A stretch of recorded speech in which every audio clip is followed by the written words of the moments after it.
guys, I'm Megan, and today I'm going to be talking to you about lifeguarding at Disney World and my experience as a CP lifeguard. First of all, congratulations if you've been accepted for this amazing role, or if you are just looking into the other roles. I know when I was going through the process, there was really only like 1 or 2 videos that I found for lifeguarding. So I was a lifeguard at Port Orleans Resort, which had 2 pools, one at French Quarter and one at Riverside. And I was kind of destined to get this role. I've been a lifeguard for 5 years and a pool manager, so I kind of saw it coming. I just did spring 2016, so I was there January till the end of May, and I applied for an extension for same role, same location, and I got it, and I was so excited. I'm like, yay, I never have to leave. And then my parents were like, yeah, no, you're coming home for the summer. Because I really wasn't making a lot of money. That's one of the downsides to this role is you can't just pick up shifts here and there or whatever, because you have to be trained at each specific pool or water park. So, I mean, I was basically breaking even every week after I paid the rent, gas, groceries, fun things in the park. I mean, you know, I wasn't really making money. If I were to do it over again, I probably would save a lot more and buy less things, but I was like, this is a once-in-a-lifetime thing, so I'm gonna buy my souvenirs and move on. But when I checked in, we checked in at Vista Way, and I received my itinerary, and I'll put pictures of these so you can actually see them. But we checked in, and if you're a lifeguard, you're probably one of the first people to check in because you have so many other preliminary things you need to do. So I was the first check-in at 7:45. Then I went to casting, and a little tip, I'm not sure if it's the same, but when you go to casting, you can find out what pool you're going to be working at before you even take the swim test and go to Ellis and stuff. Someone told me to flip over one of the sheets you're looking at and like flip it upside down, and written on it was like the region, and so mine said Sassagoula region, and I asked the lady, I was like, okay, does this mean I'm gonna be at Port Orleans? She's like, yeah. I'm like, yes, because I love the resort. I've stayed there a bunch of times with my family, and the night before my mom and I had actually stayed there. And then that night I ended up going and talking to one of the managers out of the pool deck. I was like, I'm gonna be working here, and he's like, okay. I'm like, After casting, I was the first person back at my apartment, so I got to pick my room. My roommates and I were in Patterson, building 1. And I loved it. I loved our location. We were right next to the clubhouse and the pool and the workout stuff. I loved Patterson. It was quiet. I liked quiet. If you want to go to Vista and party, you still can, but being quiet was nice when I wanted to sleep.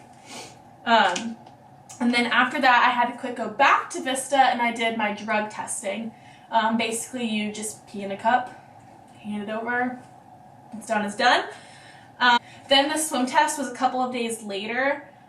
We just went to Mickey's Retreat, which is right by Chatham and Patterson, and I only had to swim 50 because I was a shallow lifeguard, so that was just a there and back in the pool. If you were deep, I want to say it was maybe a 200, is that right? Maybe, which is like 8 laps, I think. I was prepared to do 8. I've been Red Cross certified, so we had to do that to get a Red Cross certification, but they told me I only need to do shallow water, so that's that. And then once that was over, once Ellis started, they gave us this next sheet, which had the resort we're going to be working at if you hadn't cheated. And it just had your lifeguarding classes days 1 through 3.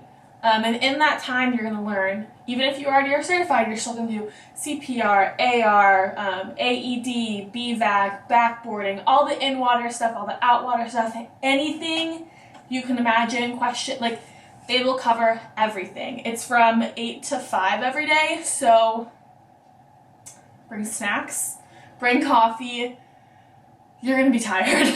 The next training day was Welcome to Operations, and that was at Disney University. We were supposed to take a bus. I think I drove separately because I didn't want to leave that early. And that was business casual, and that was just like online portals about resort stuff, sexual predator things, all sorts of random see something, say something type things. And then the next training was the training of the whole resort. So we got beignets, we got to walk around and learn the history of Port Orleans. And then the next 3 days after that was my training at the pools. And so then I got this. On the job training, and then your Kappa. And a Kappa is when you test out, so you'll do all your in-water stuff, fillet of that, which looks like a dinosaur chicken nugget if you ask me, but it's this black little thing that's like this in the water, and you have 10 seconds to spot it and 20 seconds to get it. It's the LS 1020 standard. They'll teach you all of this. If you have any more questions, you can just comment below about like more specifics of the class. But you do all that, you test out on CPR again, and then you're officially ready to go. This job is very intense, and Disney lifeguards are the best of the best.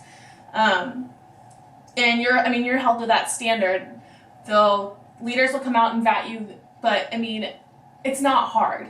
You know, if you're doing your job and you're scanning your water top, bottom, middle, blah, blah, blah, I mean, you're gonna see your leader getting into the water and you're like, oh, Chris, I don't want to be vatted. And you're like, scan, and blow your whistle and you go get it. You know, it's not a big deal. Free whistle is when Ellis will come and do a full-blown scenario that you practice in the Ellis training. So they'll lay a vat, you'll jump in, someone will get it. They might have your backboard, AED, you know, CPR, all that kind of stuff. But this is all stuff you're ready for and prepared for. You'll have in-services. You have to do 2 a month. They're actually fun. I mean, at least ours were fun. We played games, you know. It's like team bonding. So, I mean, I actually like going to IST. I learn radio calls. So, it's funny. My lifeguard friends and I, we would text each other radio calls, like 10-4, 10-7, means the pool's closed. Can you 45 me? Is like, can you direct message me? I know I'm forgetting a ton because it's been a while, but you'll learn radio calls, and you'll also learn how to open the pools, how to close the pools, get signs up, chains up, everything. I was audited one time. One time I was vatted, and I saw it coming from a mile away. And another time I was actually audited by Ellis.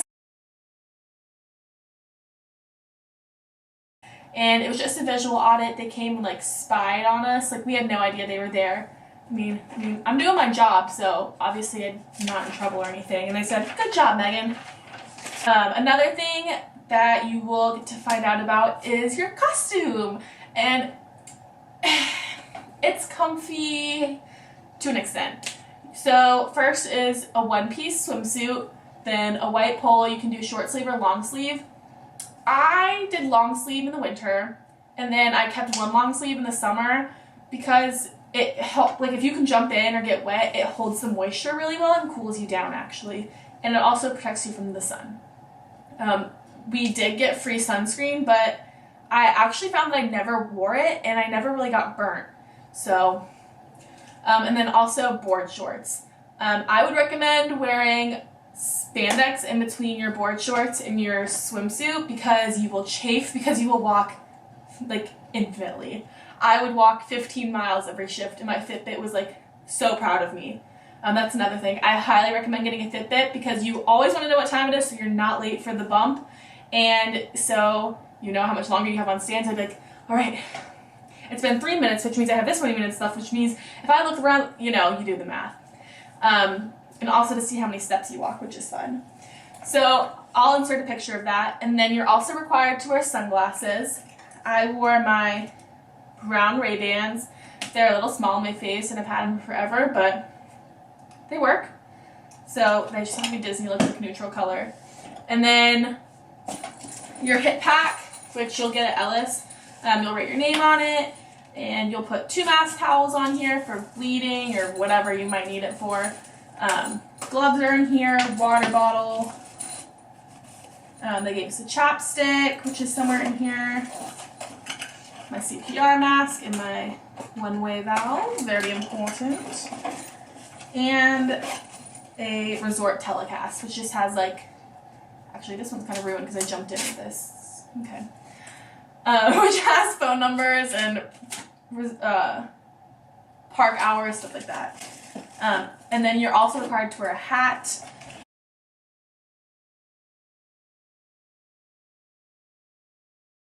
Oh, I also forgot you will have your whistle, which is really loud.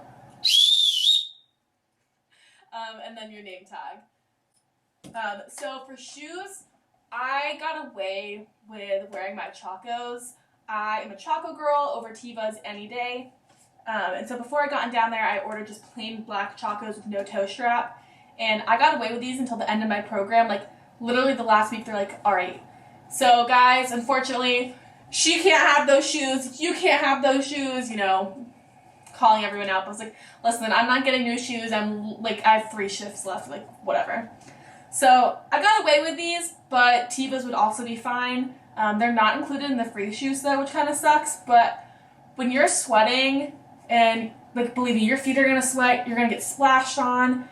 Crocs will hold in the moisture. You'll sweat even more in them. Tennis shoes, if you jump in, you're done for the day. Like, you're gonna want to just die because your feet are gonna be disgusting, like soaking. Ugh. So, Chacos or Tevas. You can buy these Crocs with the holes that they can give you for free, like industrial, like non-slips. They're nice. But they don't have the holes, so aka your feet are gonna sweat even more. But then I also did get the white non-slips for my free shoe, and these are actually like pretty comfortable. When we first got there, since it was so cold, we had like these red ski pants and like a fleece and then a ski jacket, long sleeve hand warmers. Like, we were hooked up. And then in the winter I would wear these. So as far as Disney look, I have a tattoo on my ankle that looks like a Mickey Mouse. The strap of my Chaco like kind of covered it, but I mean, if you looked close enough you could probably see it. But luckily for me, at least with my resort, they really weren't that strict. For some of the pros and the cons, I would definitely say the pros outweigh the cons, but one thing that I loved is having a set shift. I knew that if I worked in the AM, I was from 8:30 to 4, and I would leave my apartment at 8, I would be there in plenty of time, and you know, I'd have the whole afternoon to do whatever. I actually preferred to work the PM shift, which was 3:30 to 10:30, because I could sleep into like 11:30, and then do homework, and then go to work. It just depends if you're a morning, night person. I actually think I would prefer working at a resort over a park because it really is like a family. Like, Port Orleans is my home away from home. The leaders were amazing. You know, if you were having a bad day, I know I can go in and talk to them. They want the best for me.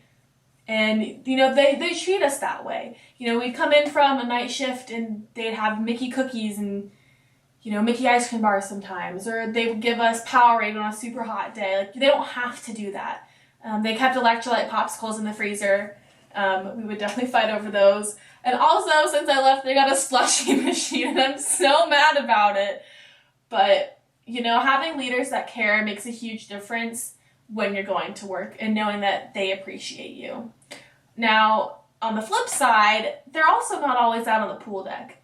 So I could be hanging out with the Smith family in the children's splash area, just talking to them, you know, giving them recommendations. Like, they're like taking pictures and hugging me and, oh, Megan, blah, blah, blah, blah, blah. You know, they're not out there to witness that. So, I mean, I only got 3-4 keys cards the entire time I was there, whereas my roommates would get one, you know, for blowing bubbles in a store. So it's a different kind of appreciation, and I think they know that since they're not always out on the pool deck, I mean, they let you do your own thing, that some of that kind of goes under the rug. I think the resorts are so much more relaxed. When the people are at the parks, it's go, go, go. Gotta make my reservation, gotta make my fast pass. But when they're at the pool, they're just trying to hang out, you know, play the games with CAC, listen to the music, do the dance party. I mean, in the lifeguards, like, it was kind of cool because we had a cool relationship with CAC. Like, if we wanted to listen to a certain song, like, they knew what we wanted to hear. And sometimes they'd come around and refill our water bottles and stuff for us. Another great thing is rain delays. Any sign of inclement weather, we're out of there. We're hanging out in the lobby, in the food court, under the bar area. We're, like, playing board games, coloring, talking to people, whatever, you name it, guest interaction. Finally, because that's another thing, you really don't get a lot of guest interaction. If I'm sitting on slide stand, you know, people are watching their kids come down sometimes, But if we're not really busy, I'm looking, and like I can have a whole conversation with someone, like watching my water. I'm a very good multitasker. Some people can't. But if we were super busy, I wouldn't make a point to start a conversation. We also get to drive golf carts, which was super fun. Or if you're the middle shift, you get to bike down. Or sometimes if the Pargos are missing, you can take a Surrey bike. So that's just a fun little bonus, I guess. Some of the things that, aren't the best is it is repetitive and it is boring. There are going to be days when you hate your job. You don't want to go to work. You're like, this is so boring. You're sitting there like, scan, nodding your head to the beat of the CAC music, and then CAC goes away. You're like, no, please come back. I need music. I don't want to listen to the jazz music anymore. I just want to listen to regular music. And you're so bored. But once in a while, you'll get like a little kid that just makes your night. Like one time, there was this little boy. He was like 11 or 12. And I'll never forget, his name was Zach. And I was on one of the stands where you have to walk the whole time. And he swam back and forth with me the whole time, talking to me as I'm doing my thing. And then he said the cutest, funniest thing. He's like, can I buy you a virgin pina colada? And I cracked up. I was like, buddy, I wish you could, but I'm on the clock right now. It's just stuff like that makes it so rewarding. Tan lines, I actually really loved my Choco tan lines like that. I had like such pride for them, but you'll get the polo lines, like the little V-neck from the button line. At least you get tan. And then slide test, which is like our magical moment, but no one's ever there that early. So if it's freezing cold, someone has to test the slide, and you have to go down, and then you miss your break because you have to go change clothes, and it's just the worst. And then finally, rude people. No matter what role you get, you're going to be dealing with, let's be honest, assholes.